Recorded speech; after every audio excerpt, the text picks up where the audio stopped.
उत्तर प्रदेश में सरकार के हिसाब से कोरोना का ग्राफ नीचे आ रहा है। यह बहुत अच्छी खबर है, लेकिन जमीनी हकीकत कुछ और ही बयान कर रही है।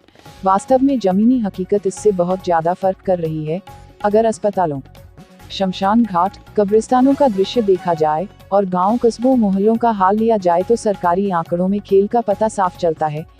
इसका सबसे बड़ा कारण जो खुलकर आ रहा है वो है कि सबको अपनी पीठ थपथपाकर वाहवाही लूटना है। जिला स्तर से लेकर सबको ऊपर वालों से सफलता का श्रेय लेना है। अस्पताल के लोग कुछ भी सही बताने को नहीं तैयार है, क्योंकि उन पर ऊपर से दबाव है और जिलों के अधिकारियों पर भी शासन से दबाव है। सब मिलकर आंकड़ों का खेल करके जनता को अंधेरे में रख रहे हैं, जिसका परिणाम भी जनता को ही भुगतना पड़ेगा। यूपी में बीते 1.5 माह में पुलिसकर्मियों में कोरोना संक्रमण तेजी से बढ़ रहा है। वर्तमान में सूबे में 4151 पुलिसकर्मी कोरोना संक्रमित हैं। कोरोना संक्रमण के आने के बाद अब तक प्रदेश में लगभग 18,078 पुलिसकर्मी इसकी चपेट में आ चुके हैं, जिनमें 14,000 से अधिक पुलिसकर्मी कोरोना को मात दे चुके हैं। मार्च 2020 से मार्च 2021 के बीच कोरोना संक्रमण से सूबे में 81 पुलिसकर्मियों की जानें गई थी, जबकि दूसरी लहर में इस बार अब तक 59 पुलिसकर्मी जान गंवा चुके हैं।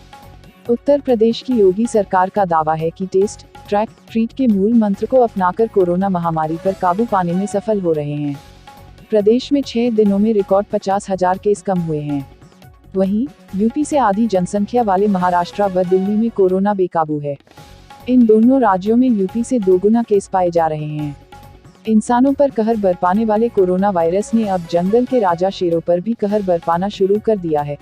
इटावा लायन सफारी के एक शेरनी की रिपोर्ट कोरोना पॉजिटिव आई है।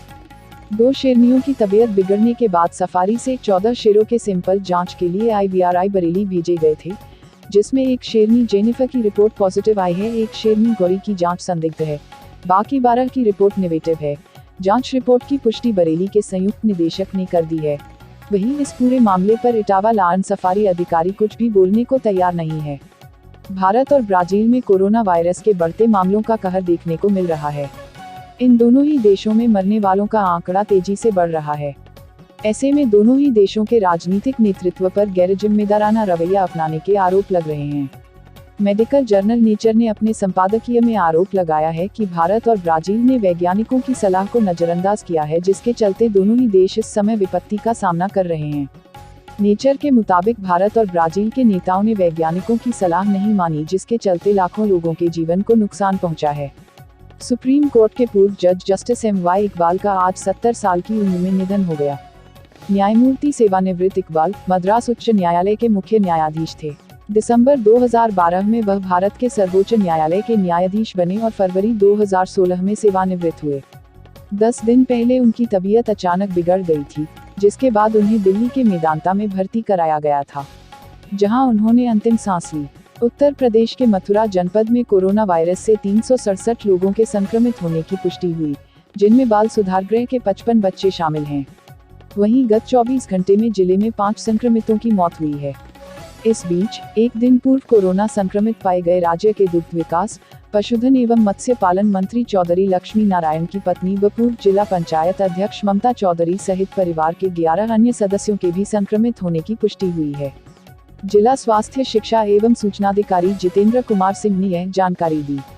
उत्तर प्रदेश के रायबरेली के सलोन विधानसभा क्षेत्र से 3 बार विधायक और 1 बार समाज कल्याण राज्य मंत्री रहे दल बहादुर कोरी का लखनऊ के एक अस्पताल में निधन हो गया। वह कोरोना से पीड़ित थे। पिछले 24 घंटे में देश में कोरोना के 4,14,182 मामले सामने आए हैं, जबकि इस दौरान 3,920 लोगों को अपनी जान गंवानी पड़ी है। 3,28,141 कोरोना मरीजों ने कोरोना की जंग जीत ली। देश इस समय कोरोना वायरस वैश्विक महामारी की दूसरी लहर का सामना कर रहा है। आज अतिरिक्त सचिव स्वास्थ्य आरती आहूजा ने देश में कोरोना संक्रमण की स्थिति की जानकारी दी। उन्होंने बताया कि देश के 12 राज्यों में कोरोना मामलों का भार सबसे ज्यादा है। इन राज्यों में महाराष्ट्र, कर्नाटक, केरल, उत्तर प्रदेश, राजस्थान, आंध्र प्रदेश, गुजरात, तमिलनाडु, छत्तीसगढ़, पश्चिम बंगाल, हरियाणा और बिहार शामिल हैं। उन्होंने बताया कि अभी तक 18 से 44 आयु वर्ग में आने वाले 11.81 लाख लोगों को वैक्सीन की पहली खुराक लगाई जा चुकी है। कुल मिलाकर अब तक सभी श्रेणियों में टीके की 16.50 करोड़ खुराकें लगाई जा चुकी हैं। सोशल मीडिया पर वायरल हो रहे वीडियो में दावा किया जा रहा है कि फिटकरी के पानी का सेवन करने से कोरोना वायरस के संक्रमण से बचा जा सकता है और इससे संक्रमित व्यक्ति भी स्वस्थ हो सकता है। लेकिन पीआईबी की फैक्ट चेक टीम के द्वारा पड़ताल में इस वीडियो का दावा फर्जी साबित हुआ। पीआईबी के मुताबिक फिटकरी को लेकर किया जा रहा ये दावा बिल्कुल गलत है, क्योंकि ऐसा कोई वैज्ञानिक प्रमाण नहीं है कि फिटकरी के पानी के गरारे से कोरोना संक्रमण को खत्म किया जा सकता है। फिल्म इंडस्ट्री की भी कोरोना के चलते रफ्तार धीमी हो चली है। शूटिंग रुकने से इंडस्ट्री में काम करने वाले दिहाड़ी मजदूरों पर संकट के बादल टूट पड़े हैं। ऐसे में सलमान खान एक बार फिर पिछले साल की तरह सलमान खान इस साल भी फिल्म उद्योग के करीब 25,000 श्रमिकों की आर्थिक रूप से मदद करने के लिए आगे आए हैं। एक्टर ने कोरोना वायरस लॉकडाउन के कारण पीड़ित फिल्म इंडस्ट्री के श्रमिकों के बैंक खाते में 1500 रुपये जमा करने का फैसला लिया है। उत्तर प्रदेश के मुख्यमंत्री योगी आदित्यनाथ ने कहा कि विभिन्न जनपदों में कुछ निजी अस्पतालों द्वारा बेड, ऑक्सीजन आदि का कृत्रिम अभाव पैदा करने का प्रयास किया जा रहा है। कुछ निजी अस्पतालों में शासन द्वारा तय शुल्क दर से कई गुना अधिक की वसूली करने की घटनाओं की जानकारी मिली है। यह कतई उचित नहीं है। इस प्रकार की गतिविधियां आपराधिक हैं। सभी ऐसे अस्पतालों पर नजर रखें और सख्ती के साथ कार्रवाई करें। मरीज और उसके परिजन का किसी भी प्रकार उत्पीड़न स्वीकार नहीं किया जा सकता। उत्तराखंड सरकार में कैबिनेट मंत्री हरक सिंह रावत ने कहा कि अगर हालात नहीं संभले तो व्यवस्थाओं की कमान सेना को दी जा सकती है। हरक सिंह रावत ने कहा कि स्थिति लगातार बिगड़ती जा रही है। उन्होंने कहा कि इस संबंध में रक्षा मंत्री राजनाथ सिंह से भी बातचीत चल रही है। उत्तर प्रदेश में समाजवादी पार्टी के कद्दावर नेता और पूर्व मंत्री बाहुबली विनोद कुमार सिंह उर्फ पंडित सिंह का निधन हो गया। वह कोरोना वायरस से संक्रमित हो गए थे और लखनऊ के अस्पताल में इलाज चल रहा था। लखनऊ जिला प्रशासन ने एम्बुलेंस के रेट तय किए। एम्बुलेंस चालकों के मनमाने किराए पर जिला प्रशासन की रोक। कोविड संक्रमित रोगियों को अस्पताल पहुंचाने के लिए एम्बुलेंस का किराया तय। बिना ऑक्सीजन एम्बुलेंस में मरीज को ले जाने पर 1000 रुपये प्रति 10 किलोमीटर देना होगा। 10 किलोमीटर से आगे ले जाने पर प्रति किलोमीटर 100 रुपये देना होगा। ऑक्सीजन युक्त एम्बुलेंस में ले जाने पर 1500 रुपये प्रति 10 किलोमीटर। 10 किलोमीटर से आगे ले जाने पर ऑक्सीजन युक्त एम्बुलेंस को 100 रुपये प्रति किलोमीटर के हिसाब से देना होगा। वेंटिलेटर सपोर्टेड एम्बुलेंस को 2500 रुपये प्रति 10 किलोमीटर। 10 किलोमीटर से आगे ले जाने पर 200 रुपये प्रति किलोमीटर के हिसाब से देना होगा। कांग्रेस की अंतरिम अध्यक्ष सोनिया गांधी ने 4 राज्यों और एक केंद्र शासित प्रदेश में हाल ही में हुए विधानसभा चुनावों में पार्टी के प्रदर्शन को निराशाजनक बताते हुए आज कहा कि इस हार से सबक लेने की आवश्यकता है। यूपी के पंचायत चुनाव में असदुद्दीन ओवैसी की पार्टी ने अच्छी खासी सीटें जीतने में कामयाब हुई हैं।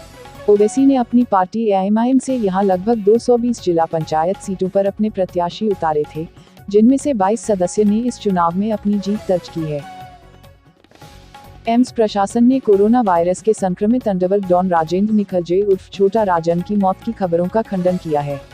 इससे पहले रिपोर्ट्स में ये खबर सामने आई थी कि छोटा राजन की कोरोना संक्रमण के चलते मौत हो गई है। छोटा राजन को कोरोना वायरस से संक्रमित होने के बाद दिल्ली के अखिल भारतीय आयुर्विज्ञान संस्थान में भर्ती कराया गया है, जहां उसका इलाज चल रहा है। उत्तर प्रदेश सरकार की ओर से जारी सूची के मुताबिक प्रयागराज में अब कोरोना के 8415 सक्रिय केस हैं। गौतम बुद्ध नगर, गोरखपुर और मुरादाबाद में प्रयागराज की तुलना में सक्रिय केस अधिक हो गए हैं। सूची में लखनऊ, मेरठ, वाराणसी, कानपुर नगर, गोरखपुर, गौतम बुद्ध नगर, मुरादाबाद के बाद प्रयागराज 8वें स्थान पर है। ताज़ा समाचारों से अपडेट रहने के लिए YouTube चैनल को सब्सक्राइब कीजिए।